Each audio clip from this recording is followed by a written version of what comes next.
I think the worst thing they could do, though, would be to unban anything.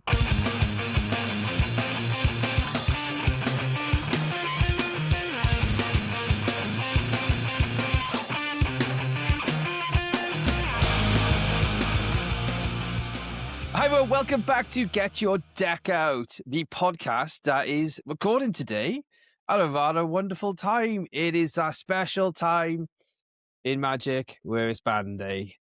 I suppose it's always a special time when I get to do this with my friend Scott Lems MTG. Oh, how sweet. But we have a very interesting day of ban announcements to talk about, to look at. We thought we'd pop on a little bit early in our normal time, UK time, to be, should we just say, otherwise amused by what gets revealed. And have a little bit of a pre-talk about what we think's going to get revealed, what should get revealed, because ultimately, yeah, some things are afoot. But like, before we even just get into it, like, we talk Magic the Gathering competitive gameplay here. So like, if you're on Spotify and you stumble across this podcast, it is somewhere you want to be all the time, not just like the band time. On YouTube as well, be with us for coverage, for content, and everything to do with the 60 card game. That subscribe button is calling you. We're getting there. We're getting up in the numbers. Should we start with Commander then, Dave? Yeah, to push the algorithm. Man solving. In all honesty, I don't understand why Thassa's Oracle is. You either ban Thassa's Oracle because it's just like fakey bakey bullshit, or you do what I would imagine should have happened with Commander already, is you just don't have a ban list and you just rule zero everything. You've got this game changers list. Just put stuff on there, right? Surely it's like a vintage list where it's like, oh, these things are restricted, or like a Canadian Highlander point system. It's the exact same thing. Just put everything on there. Just unban everything and let people have their fun. Yeah, I fully agree with you on that. Like, there's by far the biggest discourse is the format that plays casually. Like, they sort of they're the ones wanting their meta not to be warped. But I would agree. I'd say, Commander, unban everything, put everything in its brackets. I like the bracket, actually, from someone who's not a regular player, and I really can't wait to see the comments if they've managed to stay this long into this into a competitive format podcast to have to Commander discourse. But if they have, I think your brackets make sense, because I think you should be having that discussion in every game, and I think you should just let people play everything. And I think, to be honest, if I could do some random janky bullshit with silver cards, I might even just put one together to have, because it would just be fun. However, I think there's always that side of this EDH coin who are like, yeah, but like us EDH people want to have some real structure. Yeah, you need some different approach, though, don't you? Like, you need people to think about it from a point of view of balancing the fact that if you're in seat 4, you lose 90% of the time. Yeah, there's more problems with actually caring about commanders. I guess their gameplay is the word I'm going to use, where people find different things fun, and some people are going to be doing things that they find fun that you don't find fun. Yeah, that's just part of playing a game with 4 people, is you're going to have some crossover that just it's not going to compute sometimes. And a huge amount of that is just that rule zero conversation. And yeah, if they change the hybrid ruling, like, officially, fine, whatever. Again, it doesn't matter. Just, if I was sitting down to a commander pod and someone was like, I've got a mono black deck, but I've got black-white hybrid cards in there, I've got Abigail in there, do you care? And I go, no. Why would I? If they let the hybrid cards be real, I'll play the most fun, best elves, like, Abzan list possible, because the amount of times I've like been sort of pulling some cards together at my bulk and gone, cool, that's cool, and then I gone, oh, you're green black though. Like, I really I sort of, I can't logic away that if I'm just building a cool commander elves deck, that I can't just put green and black cards in because my commander's green and black and all of that kind of stuff. So yeah, just basically just let people do what they want, right? That is my limit of words that I will speak about Commander without lambasting the format. That is in 39 episodes, the 4 longest minutes that we've ever spoke about it. So we'll move straight on to the one that we've been playing regularly, Standard. Obviously, out playing the weekend. CQ didn't really go my vibe, but the decks were fun. There's loads of things to play. Hub was nowhere. And coming into today, if you'd asked me 2 weeks ago, people were screaming from the rooftops, ban Badgermole Cub. It is not in any top challenge results. It's not in any RCQ wins this weekend. I've been looking all through X and Twitter, and it's Mono Green Landfall, Spell Elementals, it's UB Excruciator, some crazy random piles. People persist on playing Dimir mid-range, even though I think the deck's rancid, but then end up in the current sort of lineup of let's fight Cub, winning tournaments, which basically says to me that you have to have a very compelling point for what if there's going to be a standard ban today. Or Void was a powerful card that is not doing anything, it's and not is even being played in most of the rhythm decks. Like, yeah. I've even looked to shift a couple of Boys out of my play set because, like, every deck I was putting together for this weekend's tournaments, like maybe one in the main, one in the side, was the most I was stretching to. And you know what? I wasn't even casting it because when Formidable Speaker says, right, you gotta go and get the vivid card to deal with the threat. You can go and get a Quantum Riddler. You can go get a Spider-Man to reanimate the thing you stuck to the bit. Like, the card's cooked. To say a kid phrase nowadays, it's one that I definitely don't think will hit a ban. And I think it's one of those cards as well where people are just responding to it as much as people are ready for Badgermole Cub right now. With Lorwyn, Seer is actually one of the most important cards out of it because it deals 4 damage. So you can untap after your opponent's played an Ouroboros, assuming no other tomfoolery is happening, and just kill the Ouroboros. We're not having to play. Like, how many Torch to the Towers have you seen registered in lists since Lorwyn came out? Literally 0. It's Spellslist Seer has had such a the removal has been so effective. It's been spot on. And Torch to the Tower, you might see a burst lightning, but that's then because some people might have like a later game kill you for 4 or something. Was it like 6 months ago as well? I said this format needs Fatal Push. It was. I think it actually might have been. And I might be blowing smoke up my own ass, but we'll see. And we can't really not say Requiting Hex is not getting played and is good. Like, ultimately, in a way, if you think about the balance of all of those existed in a vacuum, means like you haven't got the override in this one black card does it all, but you've got this mix of cards will sort you out. Like, Spellsmith is so polarizing in the fact that it can be the perfect card and it can be the worst card. That having then Spidey Sense as a balance, which again could be the perfect card, but also the worst card. We've got a really nice balanced format, and we have got a standard meta that I'm happy to just leave lie. No outliers to me. Not even here's a spicy take. Leave standard as it is. Maybe look ahead now to modern though, because it's coming back. For those since the last squad, it's coming back. The RCQs have been announced. Do we have to touch modern, Scott? So for new listeners to the podcast, it's always traditionally been Dave is the standard guy and the Pauper guy, and I'm more of the modern guy.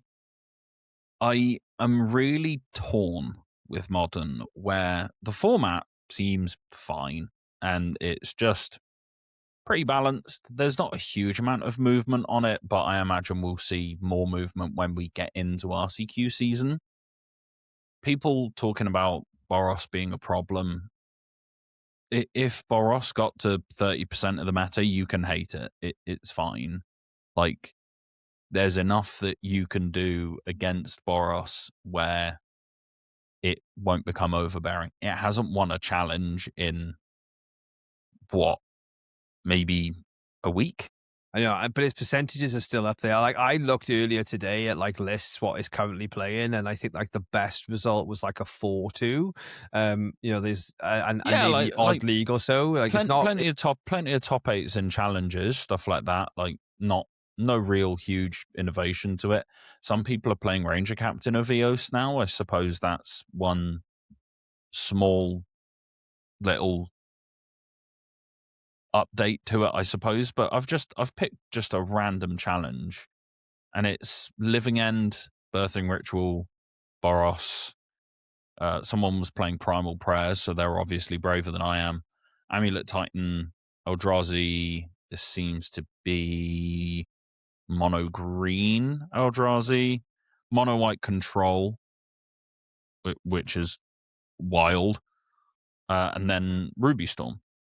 But then there's, what is this? Is this Esper or Jeskai? Jeskai Blink, Demir, Blue White, Pinnacle Affinity. There plenty of decks that you can be picking up for the coming modern season, especially if there's no changes made at this ban window. You can literally just pick a deck.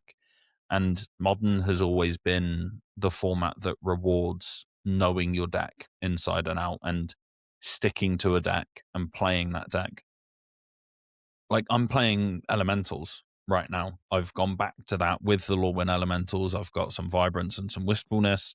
I've got Flame Braider. I thought that card would be absolutely horrid, but I've been really impressed with it.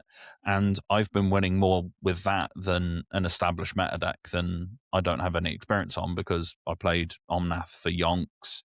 I played Niv-to-Light before that as well. So because I'm comfortable on it, because I'm familiar with it, I'm able to get those extra percentage points out of that. I don't think anything needs to change, but if they were to kill Amulet Titan, I wouldn't be surprised or sad. I think so. I think the worst thing they could do, though, would be to unban anything. I think there's... Let me get up the modern banned and restricted list. I come to that on the basis of unless they've I'd love to say that, yeah, we've decided to unban things because we've rigorously tested what that do to the format and it's feeling great now. Like I feel like there'd be almost like a bit of a YOLO if they did. And there's a couple where they'd like probably be fine. Like people have talked about GTA a lot. It would probably just be fine. It is quite expensive for what it is, but it does take over games. But then it's an equipment. It rewards playing with creatures, which is something that we want to do in modern, which is another reason why I don't think we should touch Boros. Is at its heart, it is a mid-range creature deck. If you're going to ban anything, ban Flage, because that's the thing that violates that. But I don't think anything needs to happen. I think you could unban, GTA, potentially Uro, because it might just be Flage, but worse and in worse colors. Mm-hmm. But it's, as you said, it is a risk. They are risking an RCQ season. That becomes a write-off where, like, there's a lot of people who are just, like, excited to play maybe this modern, like, in paper. Yeah, I think because the season starts in April, right? So yeah, you could actually unban stuff now. It's actually fallen quite conveniently, where you could unban stuff now, leave it for a month, and then TMNT is coming out, right? So then you can use the TMNT window to then either reban stuff or ban different stuff and just go, we wanted to try this. We goofed because we were trying to make it more exciting for our CQ season. We misstepped and went too far. Like, I'm not saying unban like Nardu or KCI or Hogak or anything like that. The people online that are talking about unbanning Deathrite Shaman, you're idiots. Yeah. Genuinely, you are just proving that you've never played with a card in a powered format. Please do unban it, because the people who have been playing for 15 years will teach you how to use that card, and they'll be winning a lot more than you. I think we now actually have a correct amount of Deathrite Shamans unbanned references that we can have a playlist on the channel, because like people keep talking about it. They're like, oh, it's fine in Pioneer. No, I think it comes up on the basis of there is that little bit of a dirty hybrid format in Timeless, isn't there? We're on Arena, which to the newer souls who's like online leaning and coming back to paper, they see those formats and go, "Oh, this is like modern." And I can appreciate the sentiment, but I guess this is like modern when the top deck is Mardu Energy. Okay, let's have a look at one of these deck lists. So it is Orcish Bowmasters. The Alchemy version is still is still too much. That's hilarious. Thoughtseize, and then Juggernaut Peddler. Thoughtseize on a body. Whatever, some alchemy card. And then we've got Lurrus in the main deck. And we've got Swords to Plowshares. And Amped Raptor. Yeah, baby. And Strip Mine. We'll ignore all of that. We'll move on. The second deck is fucking Show and Tell. It is. But it uses modern legal cards? Yeah, so does Legacy. So does Vintage. I didn't think we'd even transition to saying like what I think should come out with Timeless, though, but I think you should literally make Timeless playable, because Show and Tell is fucking horrible and fucking horrendous. But get rid of the alchemy cards. I think we're done now. Just delete alchemy cards. Do you know what they should do? If they really want like good faith and they want to make Pioneer a format again, because we might potentially talk about Pioneer bans, but let's be real, who cares? You want to just remove all the alchemy cards and give everyone wild cards for them. And you'll be giving some people 400 rare wild cards. Who cares? They're the people that have been playing the game all the time, like week in, week out. They deserve a little bonus. The arena economy is dog water at best. Mm-hmm. And I'm just here clicking through like Esper Control, but it's got alchemy cards, Lurrus Companion, Swords to Plowshares, Brainstorm, Treasure Cruise, Ponder, Demonic Tutor. This isn't modern. No, it's more Legacy, but like in my head, like people don't want to take that step because of Deathrite Shaman's banned in Legacy too. It's true. What's your point? And it looks like, though, before we go on to like referencing the other formats, we have had the incredible announcement. No changes to Pauper? After we just... Timeless change! After we just, for the first time ever on the pod, referenced Alchemy in Timeless, we've actually got updates and changes to talk about in Alchemy and Timeless. I know it's not even bans, it's just rebalancing. Oh dear. Okay. Oh well. So the only thing that's really changed is Necropotence has been restricted to 1 in Timeless. Again, I guess I get Don't it. care. But like we'll move on down to essentially the narrative, okay? So narrative basically references standards healthy than it was 3 months ago. We're back to standard, right? A clear best deck, many different strategies since the recent Pro Tour began trophies. We've got very diverse formats. Agreed. This is all agreed. This who actually wrote this one? Jadine. Again, just say this doing well. With the format still evolving, Badgermole Cub has dominated the narrative. There's no question that Badgermole Cub decks have dominated standard, but now we can see Badgermole Cub could be beaten. There's many different decks that do so.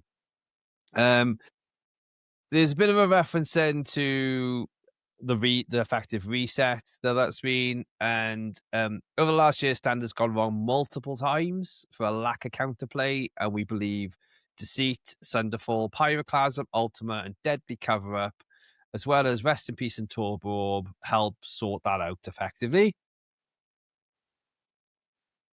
Wait, before we move on to that, agreed, disagreed? Any takes? Yeah, standard's great.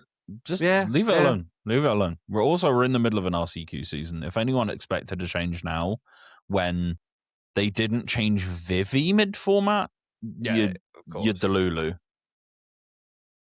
I do like that they've referenced that these cards are almost like underpinning like the removal strategy, and they are absolute bangers when they're the right card for the right strategy. Like Pyroclasm wipes a token board, Sunderflock wipes a non-elemental board. Hence why I got to just hold this up to the camera. I found one of these in my bulk, and it's actually I actually saw this being playing in sideboards. A line of transformation. So that's the one that gives creature types to all your things or something.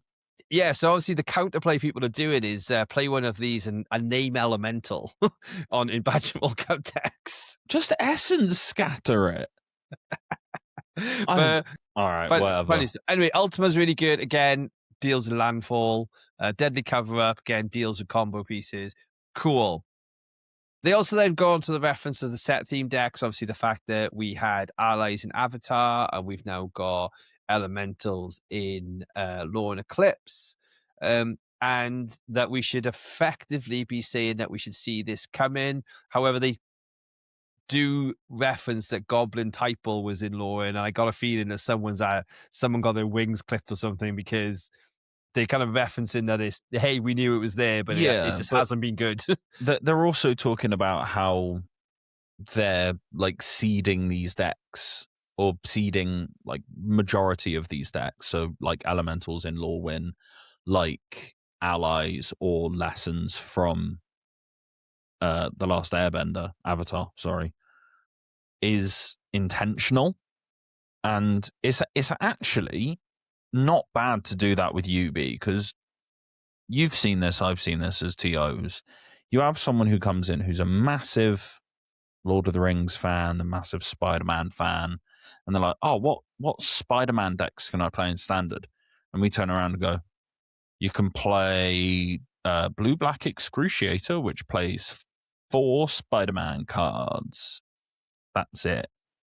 Or you can have someone who's a massive Avatar fan, and you go, well, you've got these 2 decks that have a lot of Avatar cards in, and are they the best decks in the format? You can have that conversation about lessons if you want.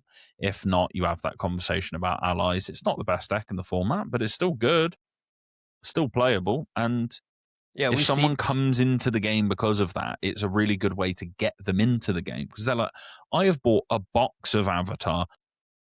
With lessons, they're going to have a lot of the deck, at least the commons and the uncommons.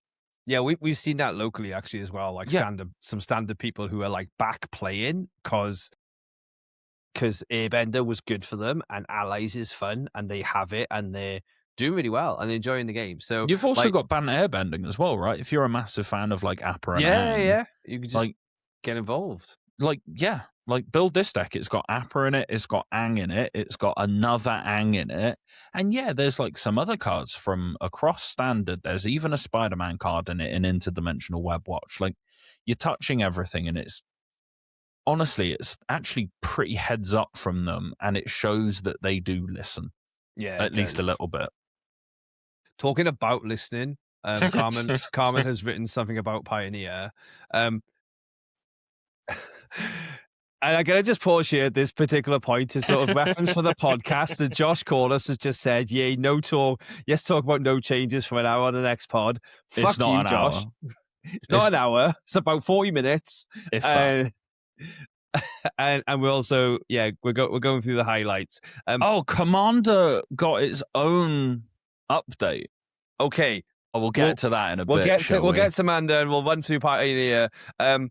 We are appreciating the health of the meta game. Obviously, there is Vivionity. I don't know who's playing Vivionity. I don't know if that's your special pod, Carmen, but so you got all the Corey decks, right? Where you've basically got like 8 different flavors of Izzet, whether you play Vivi or Corey Steelcutter or both, or you play Lessons, or you play Lessons with Corey Steelcutter, or you play like Slick Shot Show Off and try and go really fast.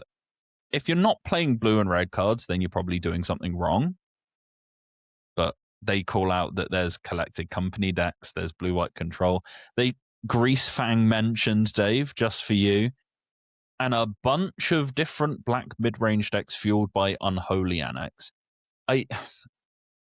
His format's dead, bro. Yeah, I'm gonna say this about Pioneer. I haven't even touched it, right? Like for about a month. And you were a Pioneer one trick for a long time. I was Pioneer one trick. Actually, it's not. Yeah, it is a month because I forget what day we did the qualifier. So I played it for the qualifier. It went okay, and then I haven't played it.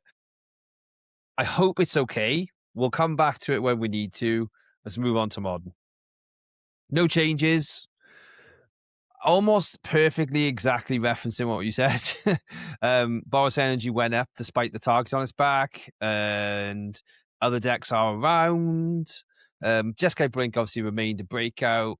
I'm going to get to the next part of this. So that we've seen upticks in the popularity of both these decks, but the metagame has stayed balanced and healthy. And some of the newer cards are seeing homes. I'm guessing Formidable Speaker would be Yogg. One Tong is this Dimir control deck. Yeah, Yogg plays Cub and Speaker now. I think we are definitely a point, and we've got some people joining us on the podcast over the next few weeks, and I think we are going to be leaning to go and take a look for modern. Hey, it could be Sarge joining us, Scott. Hey, we couldn't get him. We're not big enough. We couldn't get him. Shout out Sarge, 7 weeks. Yeah, I do love this list. I do love the Yogg list, and I do feel probably like that's something that I might at least give a go to because that is looking fun. But good luck. You won't win as much as Zerk with it, but that's very true. See, obviously ahead of our tournament now, in 2 weeks, has had no changes. I wouldn't say that I've necessarily seen people calling out for bans, but I have seen people sort of reference a few cards. Tamiyo's kind of been a pain in the ass since it was printed, right? I'm surprised that's still in a format with Brainstorm. But Nadu being gone, I think they're sort of giving it a little bit of time to balance out and clean up. So I don't think. Oh, they have mentioned it down here that Damir's got Ponder, Brainstorm, Forcible, Days. Yeah, kind of good cards. Yeah, kinda. They call it, we're optimistic of the direction Legacy is heading, and we've seen some recent uptick in archetype diversity. I think ultimately that's what we all just strive for, right? Is that we just want to be able to play multiple decks. We don't want to just be a one trick. We want to have other stuff to play. Ben Jones actually referenced this, didn't he? About I don't really mind what the format's like as long as there's diversity. Yeah, he was smashing it in Vivi times. He didn't really like it. He was just what you needed to play to win, right? Yeah, absolutely. I think we can skip vintage. I love you, vintage people, but we've got Pauper to look at, which basically says, "Hey, look, we are keeping an eye on Sneaky Snacker and Balustrade Spy, and Talarian Terror is also potentially to be looked at." There'll be a wider Gavin article on this. He always does. He always likes to have a video. We probably at some point as well, it'd be nice to get someone. We'll get maybe a separate video into talk Pauper with Francis or something. But they're getting to a point again where they'll need to do something. I think Lorwyn had no effect, so actually it's still the same meta regardless. So everyone's kind of feeling the hangover of we're still here with only this. So yeah, Pauper is okay, but definitely should remain on a watch list with exactly what they've said. The actual call out we saw was Sneaky Stacker getting banned so we can play mid range again, which that was from Francis directly. Yeah. This alchemy stuff, go see an alchemy streamer. We're not really going to talk about alchemy historic. Is it? There's Brawl right at the bottom. Don't forget Brawl, where there's no changes. No date given for next update. Yeah, interesting. So to end off today with again, this has been a podcast of things we don't speak about. We'll circle back round onto Commander, shall we? And how I go. I don't know what this does. I don't even know what that card is. Oh, okay. Each player's life total becomes the number of creatures he or she controls. Biorhythm, unbanned. Okay, fine. Lutri is unbanned but remains banned as a companion. Because ultimately, all your cards are one-offs anyway, right? So, like, it sort of makes everyone having 101 cards available to them or something. Is that the reasoning? I hope everyone who bought loads of Jeweled Lotuses before this announcement has lost loads of money. Yeah, that would bring me joy. That's not even spicy, is it? To be fair, like that's just no. They've unbanned Biorhythm, and it is a game changer. Lutri isn't a game changer. Sundering Titan.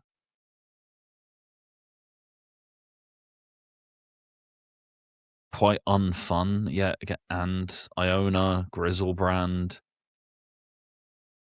They didn't ban Thoracle or Rhystic Study. Thoracle seems mostly enjoyed by the competitive community, while not showing up much outside of the highest power levels. The case seems mostly closed on that one, though things could change. Rhystic Study is, of course, very powerful and a nuisance for many, especially in competitive Commander, but also a card many people love. We would have to see some pretty serious signs and public opinions change before touching that card. So essentially, they've said, we don't care what you think. CEDH isn't a real format.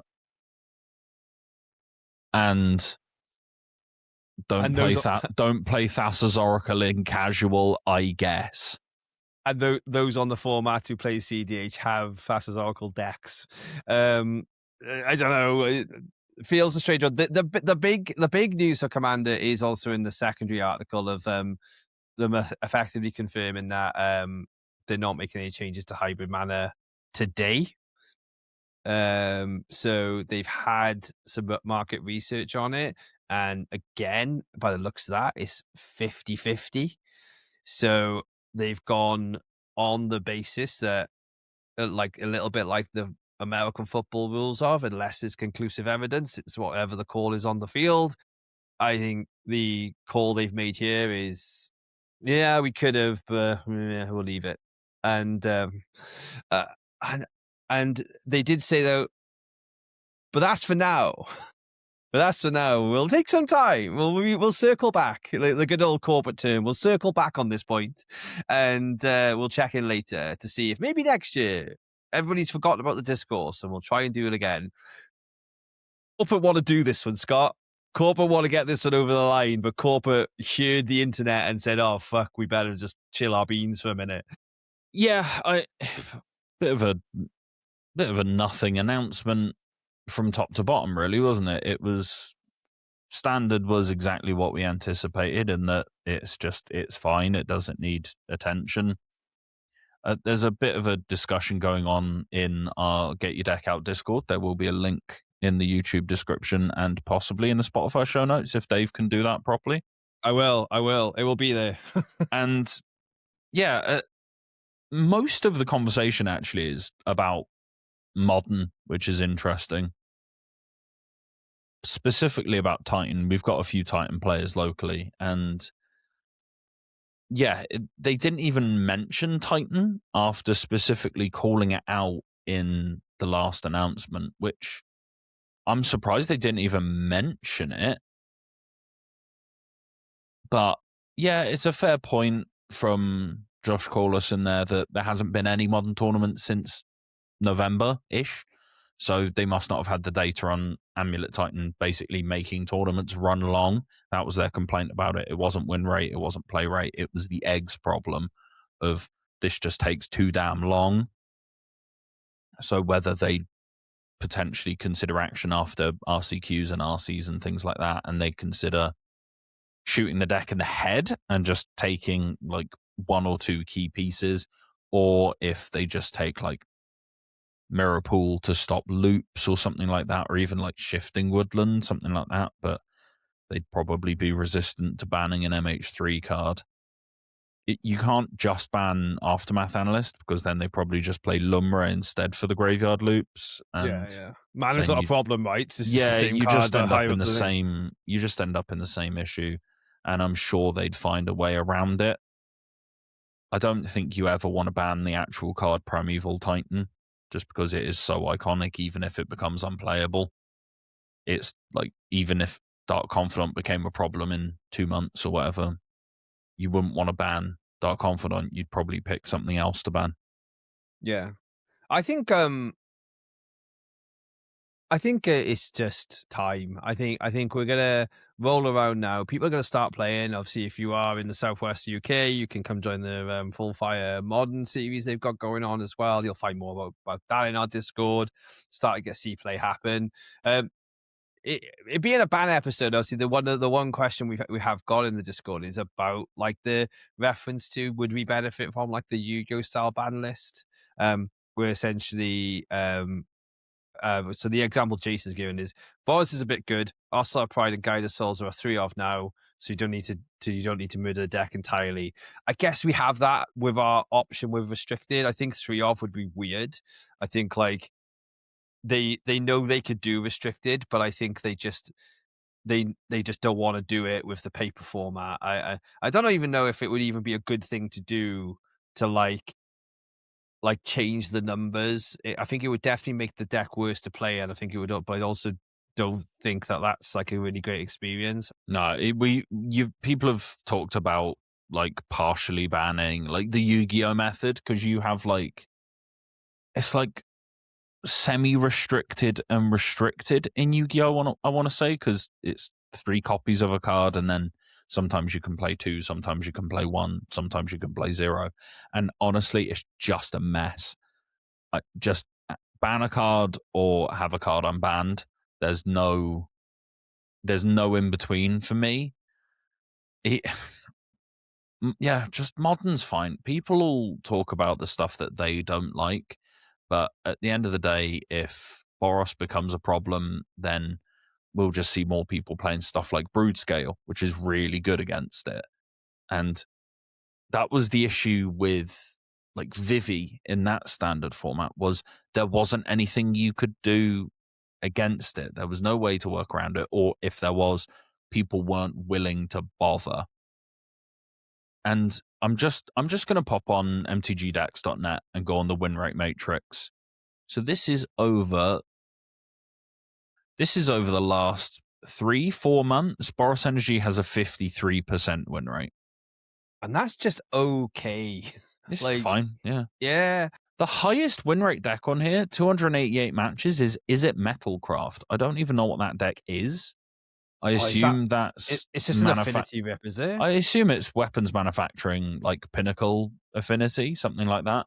Well, the thing you pioneered back in the summer, Scott. Well, no, I was playing the wrong colors in it, but I was on weapons manufacturing very early, and I out-janked Aspiring Spike. That's my claim to fame.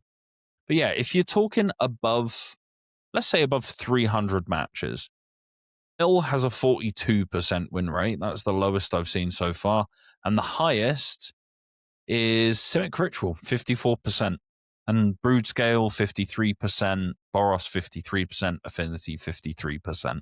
So nothing's problematic. It's fine. The only issue I could see is Boros has at least an even matchup or a positive matchup against a lot of the other top decks. But what's it even losing to? It's losing to Belcher. That's not a surprise. It's losing to Ruby Storm, Neoform, that sort of thing. Blink is the one that seems to be like the super consistent, and it's like super consistent other than getting flat 50%, baby, on Jeskai Blink. Yeah, other than getting wrecked by anything that plays more creatures than like the Samwise like the combo Yogg like decks, but again, that's modern. Like you need to get your deck needs to be able to just be shafted by some decks. You need to get your deck out and see what happens, man. I know, man. I know. And on this abridged episode, which for us, like, we just wanted to address the bans at the time they come out. We'll take some reflection on them. We'll take it, and if you've got any questions or something, like the Discord links will be down below. Come join us. Come have a chat. Like literally, the amount of Discord pings I've heard in my year on the one Discord I've got live there's about 100 pings that's happened in the last 5 minutes, let alone the last 45 whilst we were recording. So come join us. Come take a look at it. You can also other links in there, such as our Twitch channels, where you're going to be able to see coverage of our legacy event now on the 21st of February in Bath. Tickets are very low, so make sure you go get some. And if you are going to be with us, I will finally like let people know this for the first time. We have custom M&Ms. So there's Get Your Deck Out M&Ms going to be available at the event. So, come and join us. Get your snack taste on. like me and Dave. It is up to you to determine which color is which. And that is a goof for the video listeners. If you are on Spotify listeners, come over to YouTube, go and take a look at what we've got over there. We haven't got to go re-sleeve our decks now because everything is still legal, except for our Alchemy deck, which we're going to go Prestily on. I had Card Market open, man. I was ready. I was ready to be buying up cards. Oh, I'm in a Cloudflare queue. Thank you, Card Market. You watch my Ouroboros is now sold because it's not banned. We'll see you all on the next one. Go get your decks out.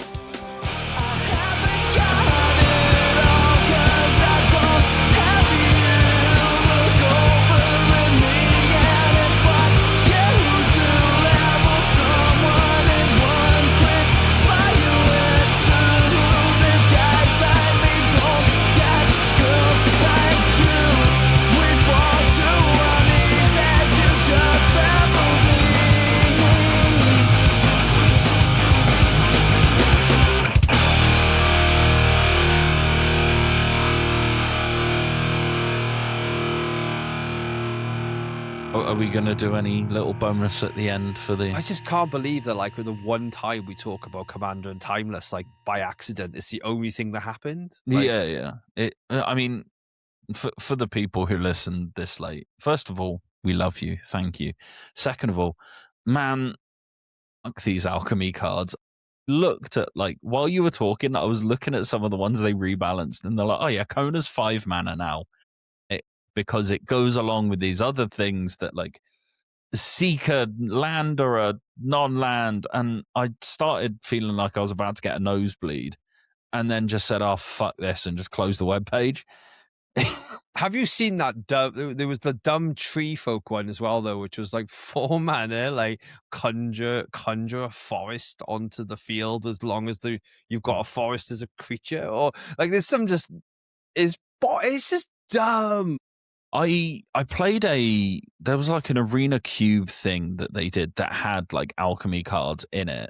Yeah. And everything I'd seen, it was just if you see an Alchemy card, just take the Alchemy card because they're all fucking busted. And that was true.